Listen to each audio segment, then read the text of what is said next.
There is about less than 300 more to go. Please share the link if you are joining. Share the link in your Facebook, share the link in your Twitter account, share the link with every social media page that you have. This is very critical. This is very important. And we want as many people as possible to get this information and pass it over. We are, as you know, at a very critical moment in our revolution. And every piece of information that we send out is very critical, is very important, and we want everyone to take it really seriously.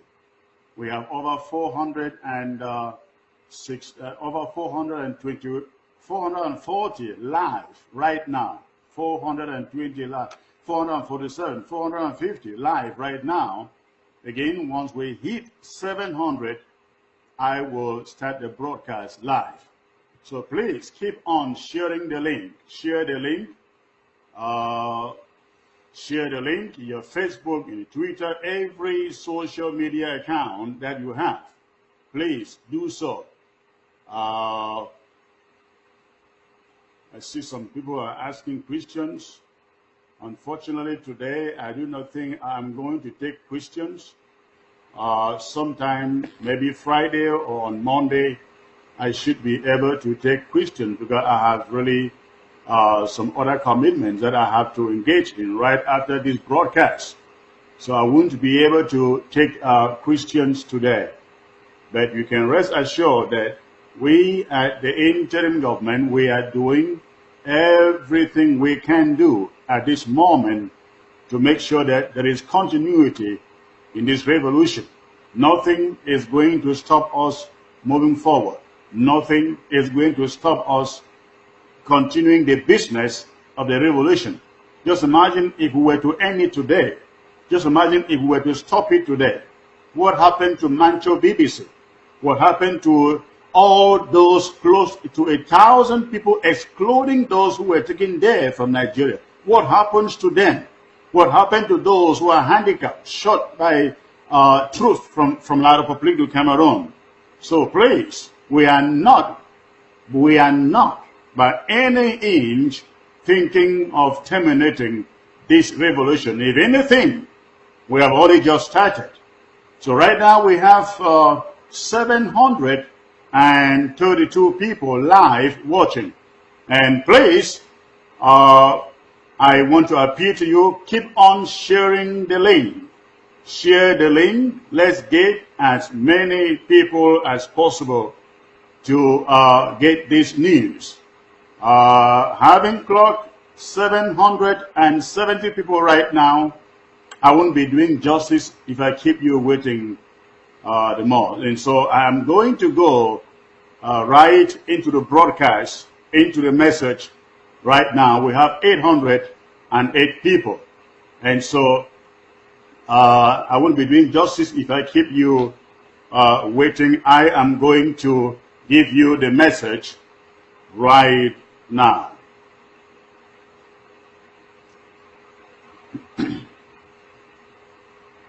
Again, please, as you watch, keep on sharing the link. Keep on sharing the link. Share it on your Facebook, Twitter, and so on. Fellow Ambazonians, on Monday, January 29, Cameroon's Minister for Communications, Issa Chiroma, hosted a press conference in which he announced the arrival in Yaoundé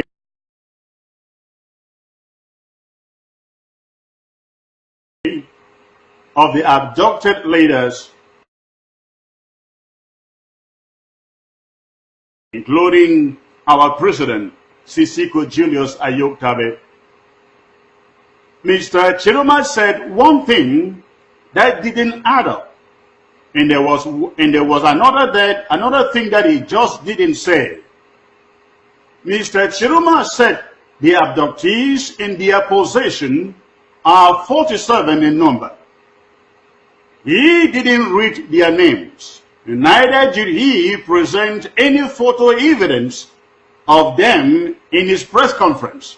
or their arrival in Yaoundé. And going by the numerical data that we know, 39 refugees were moved from Jalingo in Taraba State, Nigeria, on Friday night to Abuja.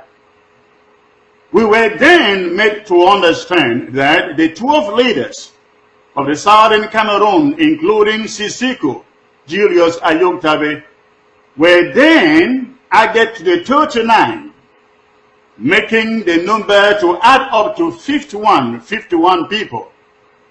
This is the total number of people we expect Yaoundé to account for, but they are accounting only for 47. The question is, what happened to 4 others? Were they left in Nigeria or they are dead? Can they be accounted for? If so, what are their names or identities? We need to know it, and Cameroon and Nigeria are in the right position to give the answers. The very fact that Issa Chiroma would say they brought in 47 people all the way from Nigeria to Yaoundé, but cannot prove any existence by means of video footage of them, nor release a list of their names, beg for answers as to whether the people are actually still alive and indeed in their keeping in Yaoundé. We, as the interim government of Ambazonian, challenge the government of La République du Cameroon to present actual proof and not mere statements that our leaders are in their keeping and that they are alive. We are begging to question the account we have received from the United Nations High Commission in Nigeria. There is no doubt in my mind that the United Nations High Commission for Refugees in Nigeria was given permission to meet with a certain group of detainees in Abuja on Thursday, January 18. But those detainees were actually the 12 leaders of the southern Cameroons is now very much in question. Is it possible that Nigeria managed the situation by presenting the UNHCR officials with state detainees? How come that UNHCR officials visited them and there was no Photoshop or footage proof of the people? It is now 1 month that our leaders were abducted by Nigerian authorities. As of today, they have failed to make a single official statement acknowledging the action, and they have also not allowed visitation to them. Last Monday, La République du Cameroon said they now have our leaders with them, but won't show us any evidence. In the 21st century, you do not abduct people, move them from one country to another, and hold them incommunicado without access to family and lawyers. It is very unfair and unfortunate that the civilized world is allowing this to go unchecked. That Cameroon and Nigeria cannot present hard evidence to the effect that our leaders are in Nigeria or in Yaoundé, begs for every international body, including human rights groups, to be descending on Cameroon and Nigeria to prove the actual existence of our abductees. They have to prove that they are alive. We are giving Cameroonian authorities, since they have confessed that they have the people in their keeping, until Monday, February 5th, to provide hard evidence that our abducted leaders, including Sisiko, are indeed in their keeping and alive. If after Monday, February 5th, we cannot see that evidence of life, we will assume here at the interim government that they are all dead. and that they do not exist in Yaoundé. And should it come to that, we will hold both the Cameroon and Nigerian governments accountable.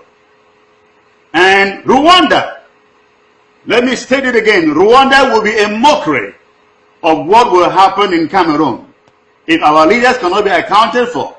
We have an appeal to make to every Southern Cameroonian watching. Please, keep enough food and water in your house every day, every given day. Number two, Nigerians are not our enemy. They are our brothers and sisters. They should never be attacked. Never.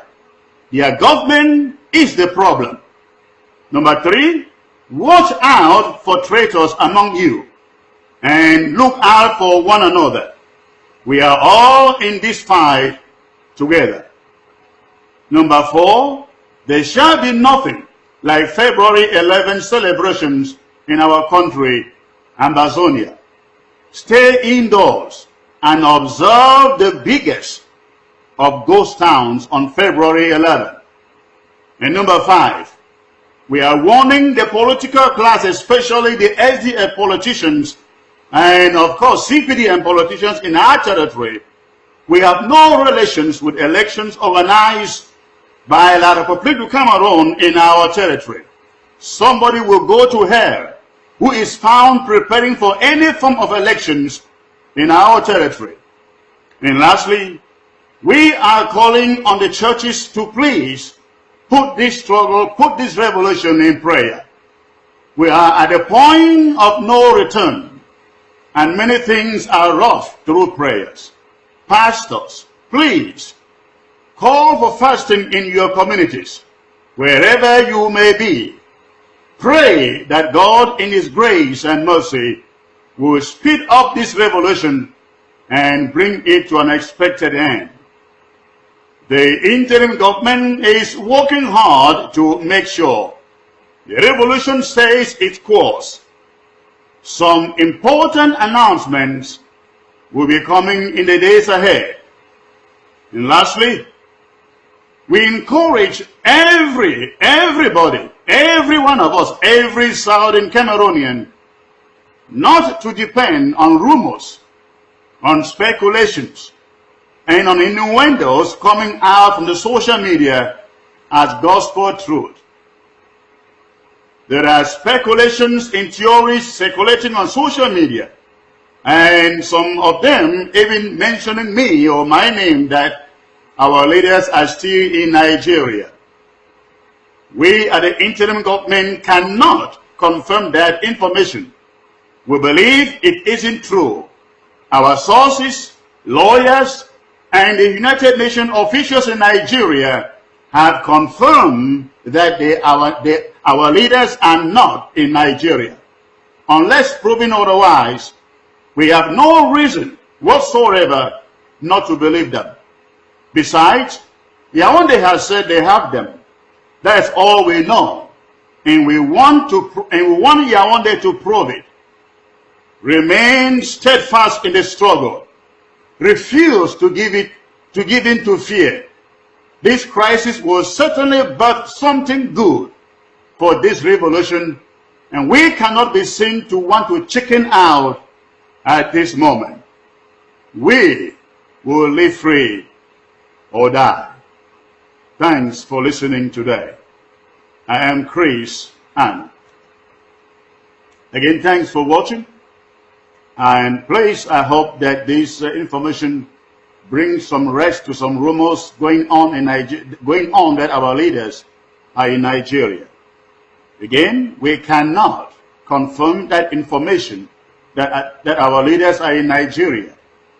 What we know for sure is that the République du Cameroun has claimed they are in their custody. And what we have done is giving them an ultimatum up to Monday to produce them to be seen. If they cannot be seen by Monday, as I stated, Rwanda will be a mockery. What happened in Rwanda will be a mockery of what is coming to Cameroon.